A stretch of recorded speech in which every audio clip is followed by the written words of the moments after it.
Motif dari RA alias Alung yang menghabisi nyawa kekasihnya Fitria Wulandari dan menyimpannya di dalam ruko kawasan Semeru, Kecamatan Bogor Barat, Kota Bogor terungkap. Kasat Reskrim Polresta Bogor Kota Kompol Riza Fadila mengatakan bahwa Alung tak suka dengan sikap terakhir Fitria sebelum ditemukan tewas. Saat itu Kamis 30 November 2023 malam, Alung tak suka sikap Fitria lantaran tidak mau diputuskan. Pertemuan terakhir ini pelaku ada rencana memutuskan pacarnya korban, tapi si korban ini tidak mau dan menolaknya, kata Rizka saat dihubungi tribunnews.bogor.com Senin 4 Desember 2023. Saat Fitria menolak, Alung terus mendesak pacarnya ini agar mau menuruti permintaannya. Alhasil keduanya pun terlibat cekcok.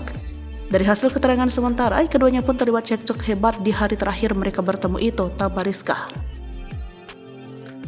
Cekcok ini terus berlanjut sampai keduanya berencana untuk pulang. Alung pun menganiaya Fitria sampai mengalami luka di beberapa bagian tubuh. Meski begitu disinggung kapan Alung melakukan aksi kejinya ini, sambung Rizka, pihaknya masih terus melakukan pemeriksaan.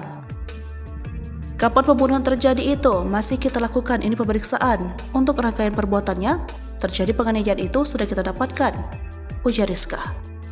Alung pun kini harus mempertanggungjawabkan perbuatannya di hadapan polisi. Alung terancam dijerat pasal 338 tentang pembunuhan. Pemeriksaan masih berlanjut sampai saat ini. Pasal yang kita sangkakan terhadap pelaku yakni pembunuhan tandasnya.